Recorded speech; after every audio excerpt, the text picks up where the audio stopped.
fidèles téléspectateurs de l'émission chrétienne Lampe de l'Éternel, nous vous souhaitons une heureuse année 2019.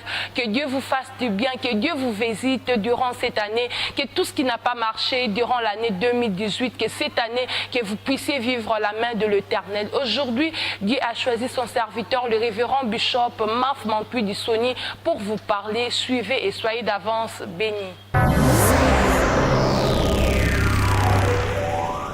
Shalom bien-aimés, nous sommes honorés de vous savoir nombreux en train de nous suivre.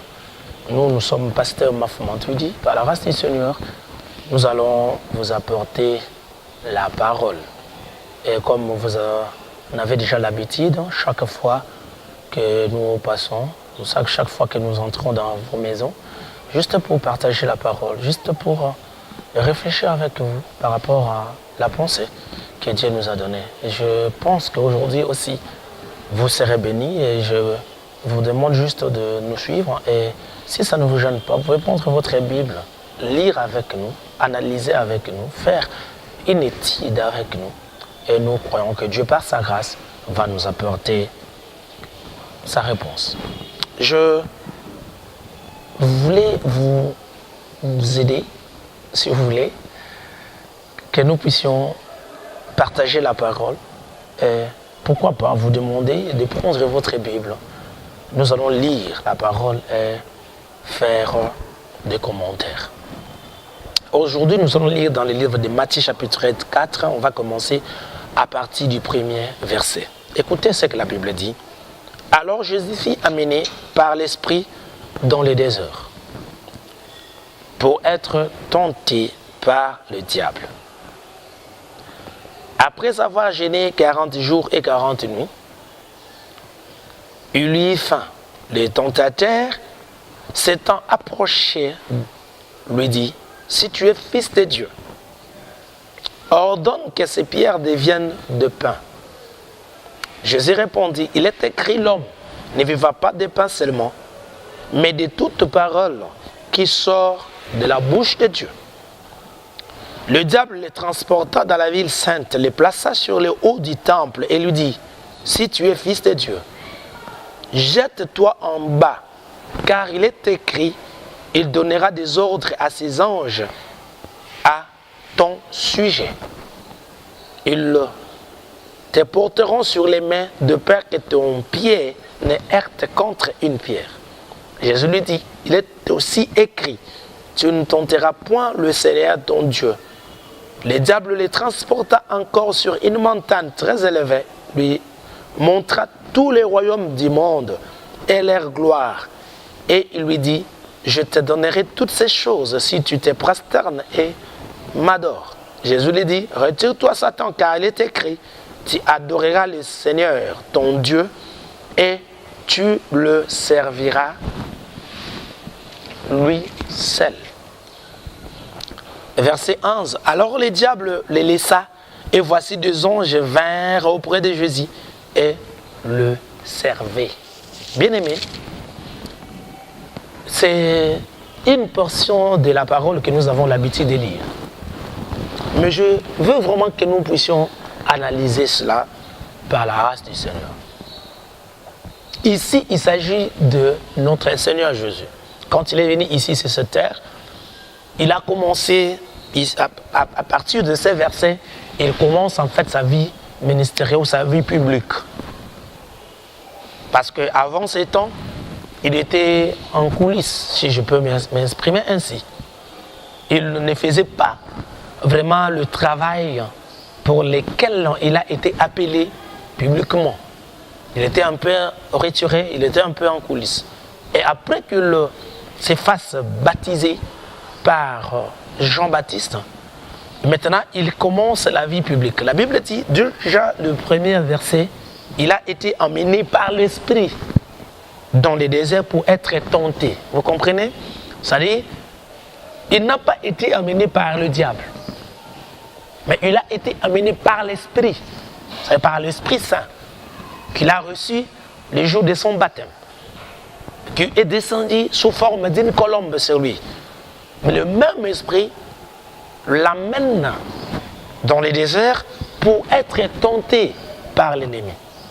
Vous savez, je vais vous aider à comprendre une chose, parce qu'il y a des gens qui pensent, du fait d'être rempli par l'esprit, du fait de se faire conduire par l'esprit, on ne peut pas être tenté. Non. Même si l'esprit est là, le diable peut te tenter. Mais là, maintenant, ça ne serait pas par la volonté seulement du diable, mais ça serait aussi par le souhait de Dieu. Parce que, retenez, je vous en prie, je veux que les gens arrivent à comprendre, parce que quand Dieu permet que le diable nous tente, ce n'est pas pour que nous tombions. Ce n'est pas vraiment ça l'objectif de Dieu. Il veut juste nous aiguiser. Donc, comment dire, il veut juste nous donner du sens. Il veut juste que nous comprenions que les mondes dans lesquels nous allons les servir est aussi dirigé par l'ennemi. C'est-à-dire le diable là, il travaille. Maintenant, Dieu, quand il permet que le diable nous tente, ce n'est pas pour que nous tombions, ce n'est pas pour que nous abandonnions l'œuvre. Il veut juste que nous ayons la farce. Il veut juste que nous ayons la forme. Hein? Il veut juste que nous soyons équipés. Vous comprenez? C'est-à-dire quand le diable nous tente, ce n'est pas pour nous faire abandonner l'œuvre. Mais Dieu, en fait, dans son souci, il veut que nous ayons l'équipement nécessaire pour pouvoir nous permettre à bien les servir. Vous savez, bien-aimés dans la foi chrétienne, je vais vraiment insister sur ça. Parce que je voulais vous demander, j'ai décidé de vous demander que vous ayez votre Bible pour que nous comprenions en fait la pensée du Seigneur. Ici, ce n'est pas l'esprit de l'ennemi qui amène le Seigneur dans le désert pour qu'il soit tenté. Non, c'est l'esprit de Dieu. C'est le Saint-Esprit qui l'amène à être tenté. C'est pour ça que vous remarquerez, si vous avez votre Bible, vous allez comprendre que l'esprit là, ce n'est pas avec un E minuscule, mais c'est plutôt avec un E majuscule. C'est-à-dire l'esprit de Dieu l'amène pour être tenté. Il ne faut pas penser même une fois que du fait que tu marches avec l'esprit, du fait que tu es conduit par l'esprit, du fait que tu es animé par l'esprit saint, que tu ne peux pas être tenté. Non. Non. Enlevez cet équivoque. Enlevez cette ignorance. Tu es avec l'Esprit Saint, mais tu peux être tenté par l'ennemi. Mais à ce niveau-là, il faut comprendre que l'Esprit de Dieu qui te laisse, qui permet que le diable te tente, il ne le fait pas pour que vous tombiez. Non, il le fait pour que vous soyez équipés. Il le fait pour que vous ayez le bagage. Il le fait pour que vous ayez les moyens pouvant vous permettre à accomplir l'œuvre. C'est très important. Il a été amené par l'Esprit pour être tenté dans le désert par le diable. Mais écoutez ce que la Bible dit. Après avoir jeûné 40 jours et 40 nuits, il eut faim. Vous savez, cette série de tentations n'a pas commencé quand le Christ était distrait. Non. La Bible même souligne qu'il venait de jeûner pendant 40 jours. Vous comprenez? C'est-à-dire qu'il était calé. Il était vraiment au point. Il était en forme. Il avait toutes les possibilités, si vous voulez bien, sur lui. Il avait tous les moyens sur lui. Parce que non seulement il venait de jeûner, mais il était aussi avec l'esprit. C'est-à-dire l'esprit était avec lui. Il venait aussi de jeûner pendant 40 jours et 40 nuits. Mais juste ce qui se passe après son sacrifice, le diable bénéficie de ça. Écoutez-moi, chers serviteurs de Dieu, le diable ne va pas venir là où tu n'es pas. Le diable ne va pas commencer à te toucher là où tu es, là où tu es fort. Excusez-moi de dire ça parce que je vais m'expliquer pour que vous compreniez. Il va en fait toucher là où dans votre force tu manifestes une certaine faiblesse. Je ne sais pas si je me suis fait comprendre. C'est là où tu es fort. C'est-à-dire tu es vraiment fort. Il reconnaît que tu es fort. Le Christ venait de jeûner pendant 40 jours et 40 nuits. Il était animé par l'Esprit. Il était conduit par le Saint-Esprit. Mais c'est lorsqu'il a une faiblesse se montrait lorsqu'il y a une faiblesse, c'est fait voir, le diable maintenant profite de cette faiblesse. Je ne dis pas que le Christ a montré au diable une certaine faiblesse, mais le corps du Christ a révélé une faiblesse. C'est son corps qui a révélé cette faiblesse. Le Christ a eu faim. Pendant qu'il était en train de jeûner, le diable n'est pas venu le déranger. Pendant qu'il était en train de jeûner, le diable n'est pas venu le tourmenter. Mais lorsqu'il a fini à jeûner, ça dit parce que dans son calendrier, il avait 40 jours à jeûner. Et quand il a fini à jeûner, le diable se présente directement. Le Christ n'avait pas encore demandé la nourriture, n'avait même pas souhaité ou pensé acheter la nourriture pour manger. Mais pendant qu'il a eu faim, pendant que la famine ou ce souhait-là de manger s'est montré à lui, le diable se présente directement. Il lui dit, écoutez, c'est vraiment ça ce que je vais partager avec vous aujourd'hui. Il lui a dit, si tu es fils de Dieu,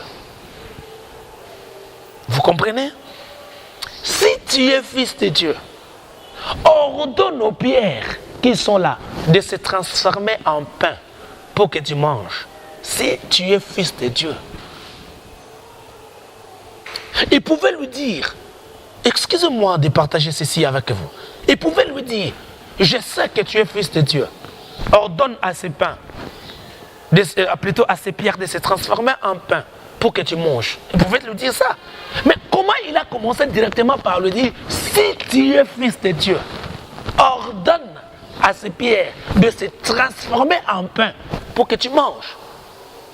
Parce que le diable était au courant de ce qui s'est passé. Il y a quelques jours, quand le Christ est allé se faire baptiser, la Bible dit que le ciel s'ouvrit et qu'une voix s'est retentit. Une voix. Et la voix a dit ceci. Celui ici est mon fils bien-aimé, en qui j'ai mis toute mon affection. C'est-à-dire le Père avait confirmé. Maintenant, la stratégie du diable, c'est quoi? Il veut vraiment comprendre, parce que le Père avait déjà affirmé que celui-ci était son fils. Il veut maintenant comprendre. Il veut comprendre si lui-même, le Christ, comprenait qu'il était vraiment le fils. C'est pour cela qu'il a commencé par lui dire, si tu es le fils. Parce que le Père l'avait déjà affirmé. Le Père l'avait déjà confirmé qu'il était le fils. Maintenant, lui, il vient juste pour toucher là où le Père avait déjà confirmé. Cher serviteur de Dieu, cher enfant de Dieu, tu es vraiment serviteur de Dieu. Que personne ne t'intimide, oh mon Dieu. Que personne ne te fasse croire que tu ne l'es pas. Parce que le diable va venir te toucher, ou si vous voulez, toucher là où le Père te voit réellement. Ah mon Dieu. C'est là où le Père te voit. Le Père voit que tu es son fils. Le Père l'a déjà déclaré que tu es son serviteur. Le Père l'a déjà déclaré que tu es sa servante. Le Père l'a déjà déclaré. Maintenant, le diable fait quoi? Il vient juste pour te faire douter de ta position, de ta personnalité, de ton identité. Il vient t'aider, oh mon Dieu, il vient t'embrayer. Dès lors que tu n'arrives plus à comprendre que tu l'es, réellement, tu ne vas pas bien servir le Seigneur. Dès lors que tu ne comprends plus ta position, tu ne comprends plus qui tu es, tu seras dans la confusion. Et lorsque tu seras dans la confusion, tu ne vas plus bien servir. Assez longtemps que l'héritier est encore enfant. Aussi longtemps que l'héritier est encore enfant, il ne diffère en rien d'un esclave. Aussi longtemps tu ne comprends pas que tu es vraiment le fils. Aussi longtemps tu ne comprends pas que tu es vraiment un enfant de Dieu. S'il vous plaît, tu seras dans la confusion. Le diable touche là où le Père confirme. Le Père l'a si bien dit que tu es celui-ci est mon fils bien-aimé en qui j'ai mis toute mon affection. Le Père l'a si bien dit. Mais le diable vient tenter le Seigneur et lui dit, si tu es le fils, Le Père n'a pas dit que celui-ci est mon prophète. Le Père n'a pas dit celui-ci est mon sacrificateur. Le Père n'a pas dit que celui-ci est mon apôtre. Le Père a dit que celui-ci est mon fils bien-aimé en qui j'ai mis toute mon affection. Le diable n'a pas dit non plus que si tu es prophète, transforme ces pierres en pain pour que tu manges. Lui aussi, il reprend la même chose. Il lui dit, si tu es fils de Dieu, juste pour créer une confusion, pour susciter une confusion, pour faire douter le Seigneur de celui qu'il était réellement. Chers serviteurs de Dieu, avec toutes les considérations du monde que j'ai sur vous, avec toutes les considérations du monde que j'ai pour vous, parce que je respecte votre travail, je respecte votre manière de faire, je respecte votre vocation, ne doute pas de celle-ci, ne doute pas de cette vocation. Vous l'avez obtenue, vous l'avez bénéficié. Fonce, avance, sers le Seigneur. Le diable, quand il va venir, il va vraiment te dire, est-ce que toi, tu as vraiment été appelé par Dieu? Il viendra vraiment te dire, parce que c'est ça en fait ce qui se passe. Il y a des gens qui ont été appelés par Dieu, ils en ont la certitude, mais ils se posent des questions.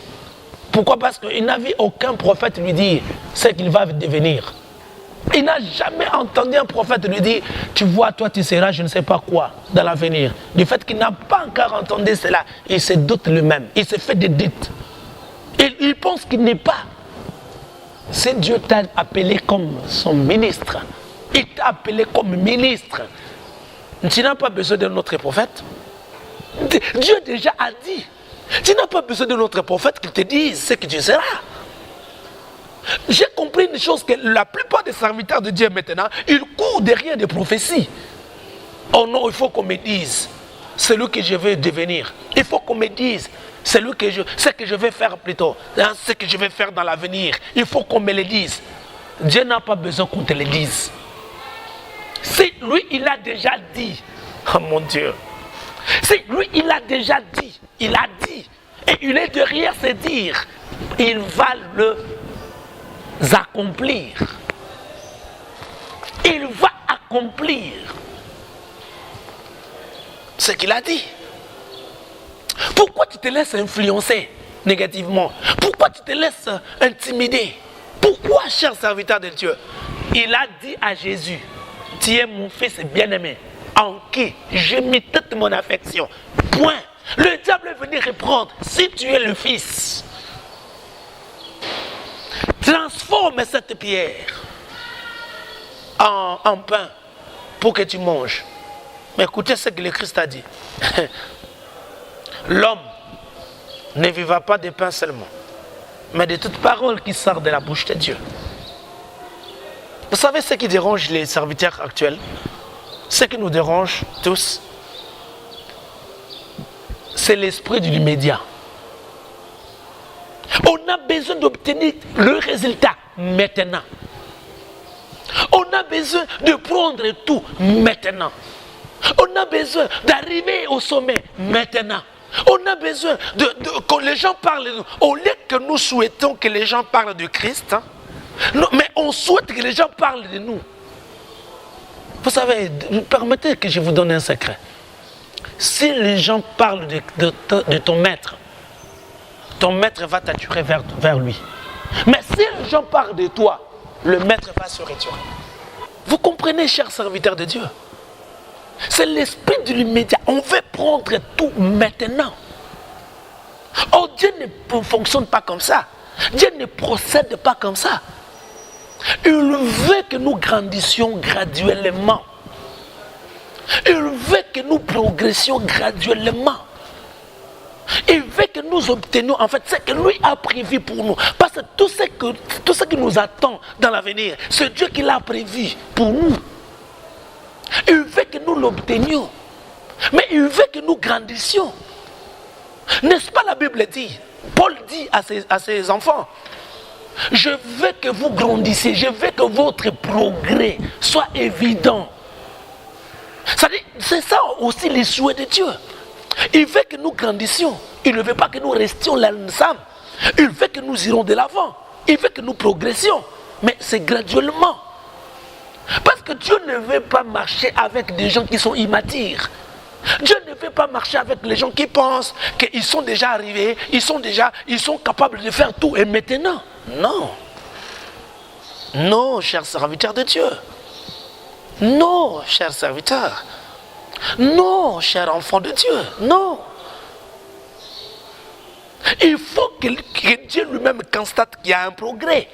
Il faut que Dieu lui-même constate que non, maintenant tu commences à comprendre des choses un peu plus complexes.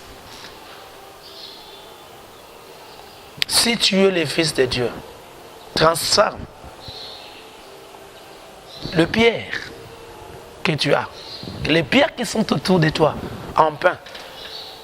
Regardez ce qui se passe dans notre société, dans notre domaine, dans notre milieu. Tous ceux qui sont autour de nous, nous voulons que ça donne le résultat maintenant, que ces pierres deviennent du pain maintenant. Mais j'aime la réponse de notre Seigneur.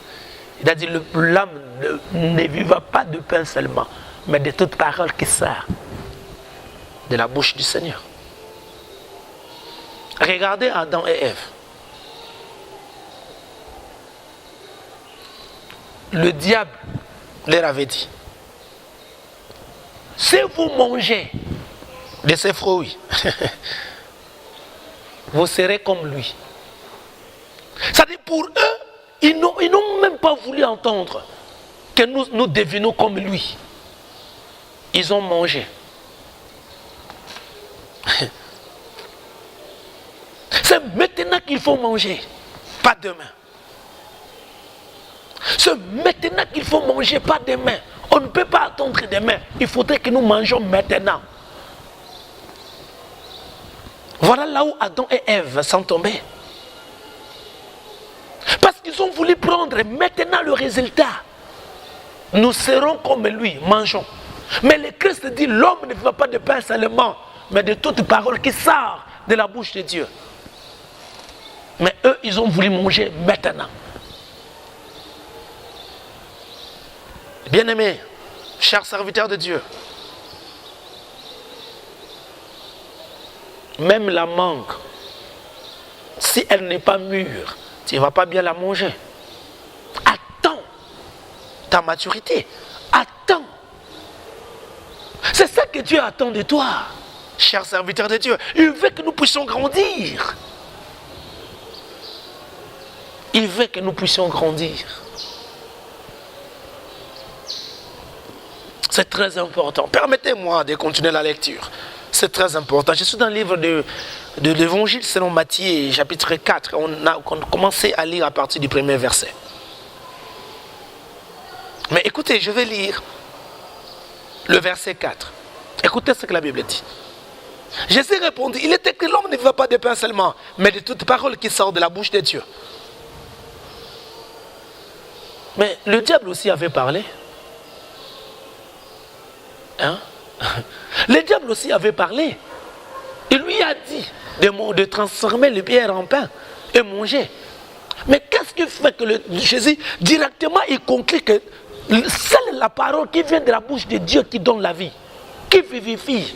C'est-à-dire, en quelque sorte, tout ce que le diable venait de dire là, Jésus déjà le savait, que c'était la mort. C'est la parole de Dieu dans la vie. Je dis à une personne qui m'écoute, si tu crois à la parole de Dieu, tu ne mourras pas, tu vivras. C'est la parole de Dieu vivifie. Je crois à une personne qui m'écoute, qui est malade. Si vous croyez que cette parole peut vous donner la guérison, prends cela au nom de Jésus. Parce que la Bible dit que par ce meurtrissage nous sommes guéris. C'est la parole dans la guérison. C'est la parole. Tout ce que les gens disent autour de toi ne vont pas te donner la paix, ne vont pas te donner la vie. C'est la parole de Christ. C'est la parole de Dieu dans la vie. Est-ce que je peux aider une personne à comprendre que tu as tellement écouté la parole des gens, tu as tellement écouté les dires des gens, tu as tellement écouté les paroles des gens, mais cela ne vous ont pas amené à la vie. Seule la parole de Dieu donne la vie. Seule la parole de Dieu. Seule la parole de Dieu donne la vie. Mais écoutez-moi, je vous en prie, je vais vous lire quelque chose.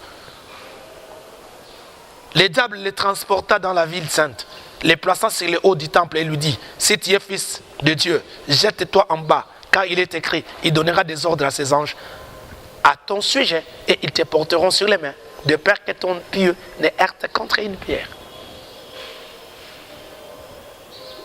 Le surnaturel. Le serviteur actuel ont besoin de surnaturel. Même moi, j'ai besoin de surnaturel. J'avoue, je ne peux pas dire non. Mais il y a des principes à suivre. Parce que le royaume actuel, c'est la puissance. Le royaume actuel, c'est la parole. Il faut que la parole s'accorde à l'esprit. Mais respectons les principes. Il y a quelqu'un qui est notre source. Il y a quelqu'un qui est considéré comme une autre source. Est-ce qu'on ne peut pas regarder les Christ? Au lieu d'aller ailleurs, au lieu de réfléchir deux fois, réfléchissons une seule fois à Christ. Point barre. Je ne sais pas pourquoi on a toujours tendance à réfléchir deux fois. Aussi longtemps le Christ est là. Je m'accroche à Dieu. Je regarde le Seigneur. C'est lui qui est la source du surnaturel. Je ne veux pas que le diable me parle de surnaturel. Oh, le diable a oublié quelque chose là. Dieu n'a pas besoin d'envoyer ses anges vers nous pour nous garder. Il a plutôt dit que les anges font route avec nous. Si vous voulez que je les simplifie ainsi. Ils sont là, ils nous accompagnent. Les anges nous accompagnent. Je n'ai pas besoin qu'ils viennent, ils sont là, ils nous accompagnent. Chers serviteurs de Dieu, les anges vous accompagnent, ils sont là. Le surnaturel est assuré. Le surnaturel est assuré. Ils sont là, ils nous accompagnent. Ils campent tout autour de nous. Ils campent tout autour de nous. Ils nous assurent le surnaturel. S'il vous plaît, pourquoi tu te laisses influencer? S'il te plaît, cher serviteur de Dieu, pourquoi tu penses que toi tu ne peux pas réaliser des grandes choses? Non? C'est le diable qui te fait penser que tu ne peux pas arriver. Tu vas arriver au nom de Jésus. Je voulais partager cette portion avec vous. Je voulais juste t'aider à comprendre que tu n'es pas n'importe qui. Mais tu es le choix. Tu es le choix de Dieu. Tu es le choix de Dieu. Tu viens de suivre pasteur Mafmantouidj. Je suis pasteur de l'église selon le cœur de Dieu. L'église selon le cœur de Dieu est sur Guémena numéro 37 dans la commune de Kassavoub. Là-bas, nous prions chaque mercredi et vendredi de 16h30 jusqu'à 19h. Vous êtes les bienvenus. Et chaque dimanche, nous prions de 7h jusqu'à 9h30. Si vous pensez que vous pouvez venir nous rendre visite, vous êtes les bienvenus, bien-aimés. Vous êtes vraiment les bienvenus. Et si aussi vous décidez de nous appeler, je peux facilement vous donner mes deux numéros. J'ai 081 07 07 encore 431 et je 089 72 66 891. Vous venez de suivre le pasteur Mafmantouidj, pasteur de l'église selon le cœur de Dieu. Que Dieu vous bénisse.